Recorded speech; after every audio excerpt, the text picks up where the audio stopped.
Prepare o bolso, o gás de cozinha sofre reajuste de 1,4%. Volta às aulas, alunos retomam a rotina e data marca o início do projeto de gestão compartilhada com a PM em algumas escolas da capital.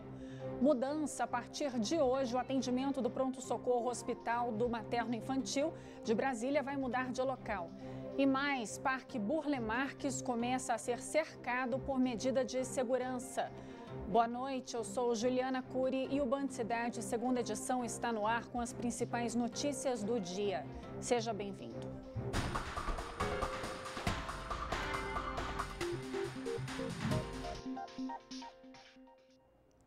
Nós começamos o Band Cidade desta segunda-feira com informações sobre a notícia avassaladora da morte do jornalista do Grupo Bandeirantes, Ricardo Boechat. Ele era apresentador do Jornal da Band e estava no helicóptero que caiu no começo da tarde na rodovia Anhanguera, em São Paulo. O jornalista Ricardo Boechat estava voltando de Campinas, no interior de São Paulo, onde tinha ido dar uma palestra quando o helicóptero caiu em cima de um caminhão num rodoanel e acabou explodindo. Ele estava retornando para o heliponto da Band no momento do acidente. O piloto da aeronave também morreu na hora. Boechat tinha 66 anos e era considerado um dos principais nomes do jornalismo do país. Além de apresentador do Jornal da Band, ele também era âncora na rádio Band News FM. O jornalista ganhou 3 prêmios ESSO e foi recordista de vitórias no prêmio Comunique-se. Boechat deixa a mulher, Verusca, e 6 filhos. Muita força para a família. Se a gente ficou sem chão, imagine a família. Então a gente deseja muita força para a família e para nós é uma perda irreparável. E olha, preparem o bolso, vem mais aumento por aí. Desta vez é o gás de cozinha, que já teve um reajuste de até 1,4%. O último aumento foi em setembro do ano passado. Até a semana passada, o preço médio do botijão, segundo a Agência Nacional do Petróleo, era de R$ 73,10, sendo que o valor máximo pago pelo produto em algumas regiões chegava a R$ 95. Agora, com o aumento do gás nas refinarias, a expectativa é que o valor chegue aos R$ 100. Que já estava alto o preço do gás e aumentar agora aí que fica pior para a população em geral. É um absurdo, né? O salariado sofre, ganha pouco, né? Como que faz? O presidente do Sindicato dos Revendedores de Gás do DF esclarece que o valor do gás nas refinarias subiu de R$ 25,07 para R$ 25,33. Ele diz que isso resulta no impasse para o comerciante, que tem que decidir se repassa o aumento para o consumidor final ou se perde um pouco na margem de lucro. Esse valor é nas refinarias, né, o preço da Petrobras, que vai para as distribuidoras engarrafadoras. As engarrafadoras elas vão ser repassadas às revendas e as revendas ao consumidor. E ainda tem a incidência dos tributos, que esse valor aí é sem a incidência dos tributos, que eles são diferentes de estado para estado. Na verdade, nesse último ano, sofremos vários reajustes positivos e o nosso setor ele passou, em parte, esse índice positivo. Mas, como o preço, né, não é tabelado, é livre, cada revenda deve avaliar seus custos e assim passar a formar o seu preço e passar aos seus clientes. 460 mil estudantes da rede pública voltaram às aulas hoje.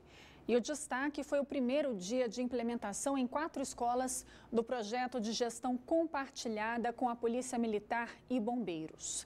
A expectativa é que a medida traga mais ordem para o ambiente escolar do DF.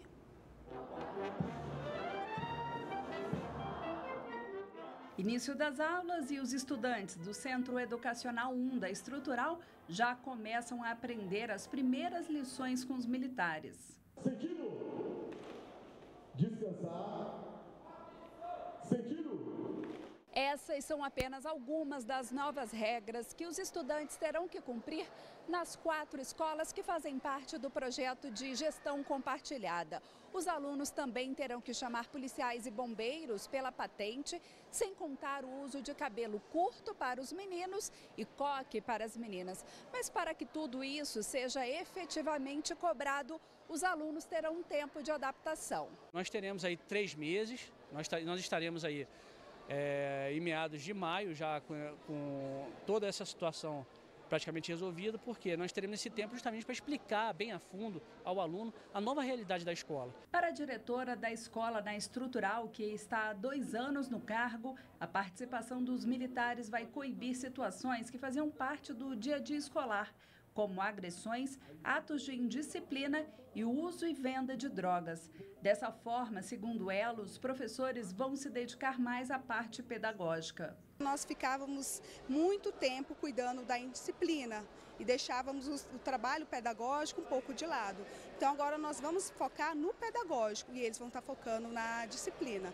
Pais e até mesmo ex-estudantes do Colégio da Estrutural acreditam que esse projeto vai tornar o local mais seguro. Confesso que eu fiquei um pouco mais aliviada, mas com a segurança, né? No caso da segurança, em questão de melhor até aprender a escola e para a criança também, né? É maravilhoso, né? Porque vai mudar a gestão, vai mudar tudo, vai mudar o ensino, porque eu acredito que o militarismo, eles ensinam as pessoas a serem civis de verdade.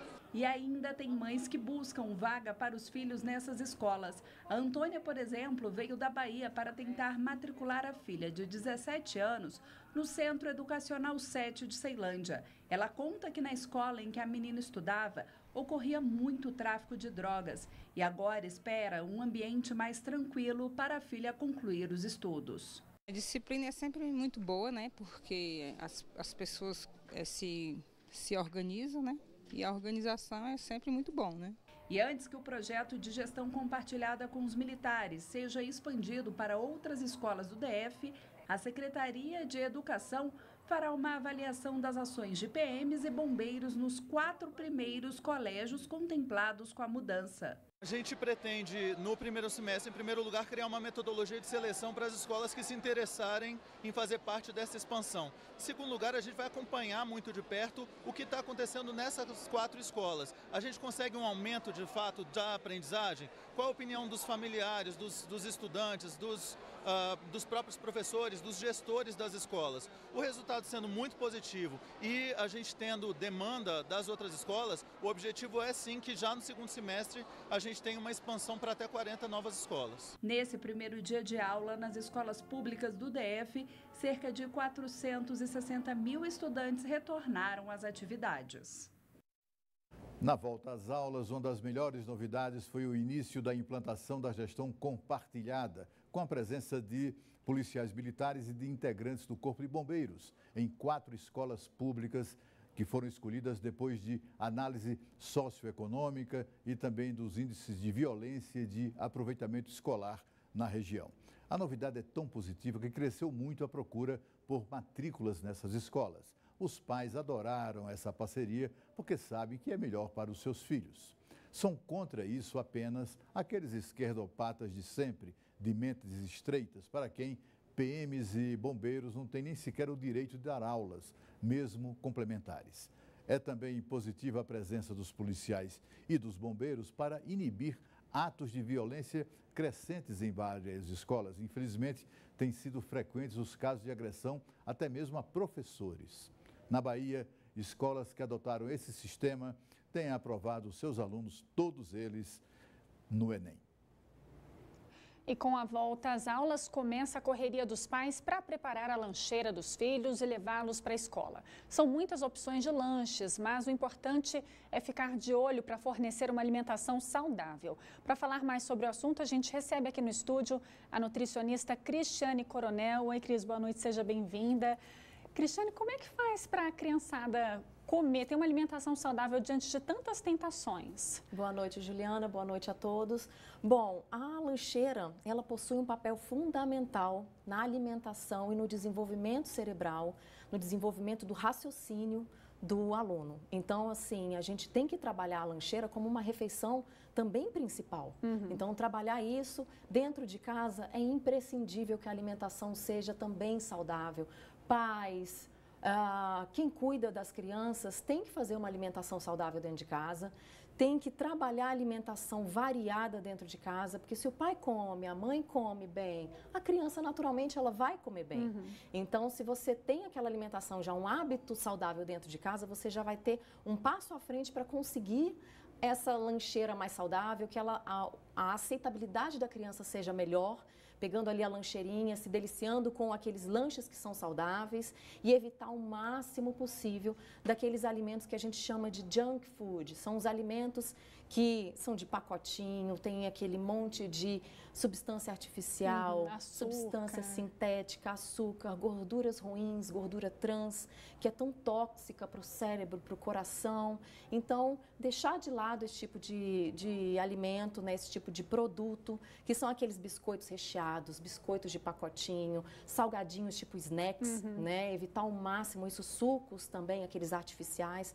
Faça em casa o próprio suco, se der tempo de manhã cedinho, bate o suco de uma fruta que esteja bem madura, que aí você não vai precisar adoçar, e manda para a escola. Se não, faz gelinhos também e bate de manhã ou depois do almoço, quando a criança já estuda à tarde, dá para levar o suco natural, evitando todos aqueles alimentos artificiais. E, Cristiane, o que não pode faltar na lancheira da criança?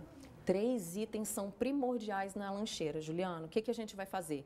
Primeira coisa, fruta. Coloca uma fruta diferente a cada dia.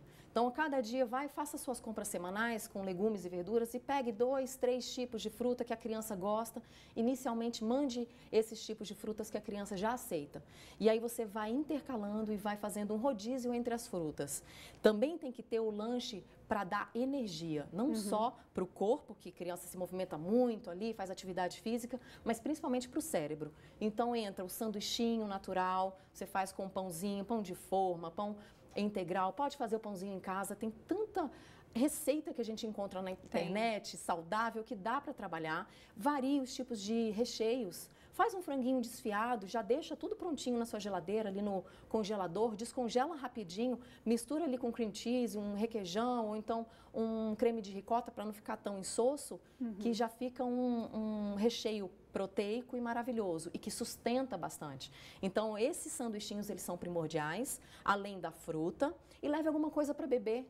Então, pode ser uma água de coco, pode ser o suco natural, pode ser um iogurte. Opte sempre por aqueles iogurtes que são fermentação natural. Você encontra em qualquer supermercado, você encontra aqueles iogurtes que são realmente naturais, não tem aquela adição de açúcares, adição de gomas para ficar cremoso, para ficar aquela consistência de doce, né? E dá para variando e negociar um dia na semana para a criança ter o dia livrezinho dela da alimentação. Para escolher o que vai querer comer de besteira. Exatamente, criança é criança. Agora, Cristiane, para encerrar, a alimentação, inclusive, como você disse, influencia no desempenho da criança na escola, né? Com certeza, diretamente. Então, se você introduz alimentos com fontes de ômega 3, com fontes de colina, como o ovo é uma grande fonte de colina. Então, se você coloca um ovo cozido e mistura com requeijãozinho, você já tem a colina ali que ajuda bastante no desenvolvimento cerebral e de memória da criança. Tá ótimo. Obrigada, viu, Cristiane? Eu que agradeço. Boa noite. E olha, foram abertas as inscrições para o FIES, o Fundo de Financiamento Estudantil. São oferecidas 550 mil vagas para universidades privadas. As ofertas acabam na próxima quinta-feira. Pagar a faculdade só depois de formada. Esse é o objetivo da Gabriele, que aproveitou o almoço no trabalho para fazer a inscrição no FIES. Com o FIES ele vai ajudar muito, porque eu vou conseguir financiar minha faculdade e pagar mais para frente. Meus irmãos também estão fazendo faculdades, então agora o valor da mensalidade de uma faculdade de medicina pesa muito. As inscrições para o Fundo de Financiamento Estudantil vão até o dia 14 de fevereiro. Elas devem ser feitas pela internet. Para se candidatar, é preciso ter realizado alguma edição do Enem desde 2010, com pelo menos 450 pontos e não ter zerado na redação. O resultado sai no dia 25 de fevereiro.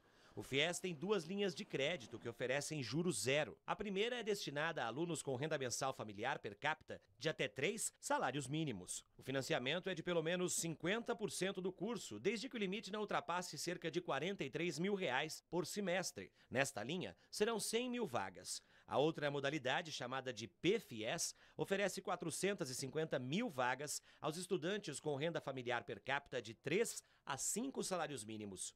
A Rafaela tem o sonho de ser estilista, mas para dar o primeiro passo rumo à concretização desse desejo, ela precisava entrar na faculdade de moda, o que ela achava que ia ser bem difícil, já que a mensalidade era mais alta do que ela podia pagar.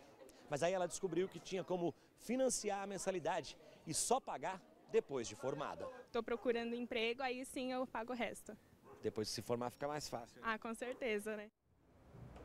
O Tribunal de Justiça condenou 30 pessoas acusadas por fraudes na Fundação de Apoio à Pesquisa do DF. A denúncia aponta que a fraude beneficiou candidatos que tinham alguma indicação política em edital que foi publicado em 2012. O edital previa 918 mil reais de recursos para projetos selecionados. De acordo com o MP, os bolsistas selecionados já sabiam que seriam agraciados por bolsas de pesquisas por mera indicação política, prejudicando assim os demais candidatos. E a partir de hoje, o pronto-socorro do Hospital Materno-Infantil de Brasília vai mudar de local. O atendimento será onde funciona o banco de sangue da unidade. A mudança deve durar até março. O governo informou que o piso das áreas de circulação do Hospital Materno-Infantil de Brasília será trocado, as paredes dos corredores vão receber pintura e alguns materiais serão substituídos. Por conta dessa obra, o pronto-socorro da pediatria do HMIB vai mudar para o banco de sangue da unidade. A alteração vai ser até março. A obra será custeada com recursos de um convênio firmado em 2008 entre a Secretaria da Saúde e o Ministério da Saúde. O hospital fica na 608 Sul e é referência em atendimento infantil. E a partir de maio, médicos poderão realizar consultas e até cirurgias pela internet em todo o Brasil. A prática foi regulamentada pelo Conselho Federal de Medicina, mas alguns pontos da resolução geram polêmica. Entre eles, a gravação obrigatória dos atendimentos virtuais. O médico especialista está em Porto Alegre, mas ajudando a tratar bebês e crianças internadas em um hospital no interior do Ceará, a 4.000 quilômetros de distância. Junto com a equipe cearense, eles decidem o melhor tratamento para cada paciente. O que nós estamos fazendo é uma complementação do tratamento desse paciente, dispondo a eles profissionais que, nesse momento, para eles é mais difícil, né? O projeto de um hospital privado gaúcho é um exemplo de telemedicina que agora está regulamentada pelo Conselho Federal de Medicina. A resolução estipula algumas regras, como a obrigatoriedade da primeira consulta ser presencial. A exceção é para comunidades muito remotas, perto de florestas, por exemplo. Para pacientes que precisam de acompanhamento longo, como doentes crônicos, a norma prevê que haja pelo menos um encontro presencial a cada 4 meses. O vídeo do atendimento virtual será gravado e arquivado no computador do médico. Se o paciente não concordar em ser gravado, a consulta não pode acontecer. A resolução causou polêmica entre os conselhos regionais de medicina. 16 entidades que representam os médicos nos estados emitiram notas reclamando que não foram consultadas e com críticas ao texto que foi publicado hoje no Diário Oficial da União. O Conselho de São Paulo, por exemplo, afirma que houve falta de diálogo e pouca transparência. O presidente do Conselho no Rio Grande do Sul também se manifestou. Nós não fomos consultados e nem a estrutura, quem está na ponta, muitas vezes não foi consultado, porque nós temos que ver as sugestões, nós não podemos colocar em risco os pacientes. Hoje houve uma reunião em Brasília entre o Conselho Federal de Medicina e os conselhos regionais. No encontro, ficou acertado que nos próximos 60 dias o órgão nacional vai receber sugestões de mudanças na resolução. Dentro desse período, o Conselho Federal de Medicina estará discutindo com a própria sociedade, com as associações de especialidades e com próprios regionais, informações, adendos que possam aprimorar a resolução. Uma das principais críticas é sobre a dispensa do médico para acompanhar o paciente que faz uma consulta à distância. A norma diz que basta a presença de um profissional de saúde, como um enfermeiro. Os conselhos regionais também afirmam que não há viabilidade técnica para armazenar vídeos de todas as consultas e que hackers poderiam vazar as gravações e expor os pacientes. Imagina um médico no seu consultório, num posto de saúde, conseguir fazer a gravação de todas as informações.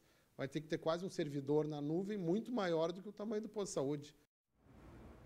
Ainda falando sobre saúde, pesquisadores brasileiros desenvolveram uma espécie de curativo feito com células-tronco que pode reduzir sequelas de um AVC. A técnica testada com sucesso em cobaias ajuda a evitar a morte de neurônios na região atingida pelo derrame. Há 3 anos, o Paulo teve um AVC a caminho do trabalho. O primeiro diagnóstico foi de pressão alta. Um dia depois, quando foi descoberto o acidente vascular cerebral, já era tarde demais para aplicar os medicamentos que poderiam ter evitado sequelas. Eu tive a paralisação do braço, da perna, né, os movimentos do lado esquerdo, que eu não consigo ter força para tomar banho, preciso da ajuda nas coisas, para poder caminhar também, não consigo sair sozinho. A chance de um dia podermos diminuir as sequelas de um AVC pode vir de uma técnica desenvolvida por cientistas brasileiros. Eles conseguiram desenvolver um tipo de curativo com células-tronco que ajuda a evitar a morte dos neurônios da região do acidente vascular cerebral. O AVC isquêmico, que é o mais comum, é causado pela falta de sangue em determinada área do cérebro decorrente da obstrução de uma artéria. Até agora, as tentativas de usar células-tronco para tratar o derrame não foram bem-sucedidas porque elas não se fixam na região que precisa de ajuda. Mas o trabalho de pesquisadores da Unifesp e de engenheiros biomédicos da Universidade Brasil conseguiu desenvolver uma fibra que mantém as células-tronco na região do acidente. Foi observado o quê? Que os animais que receberam a fibra com as células, eles tinham uma lesão menor do que os animais que não receberam as fibras com as células ou somente as fibras. O estudo ainda é muito inicial, mas abre uma janela de oportunidades para que num futuro não tão distante, as vítimas de AVC possam ganhar qualidade de vida. Então isso dá uma perspectiva muito interessante, que é de ver que é possível você desenvolver futuramente, né, algum tipo de tratamento que possa envolver o uso desse material como um suporte para as células. A seguir, Parque Burle Marx começa a ser cercado por medidas de segurança. A gente volta já já.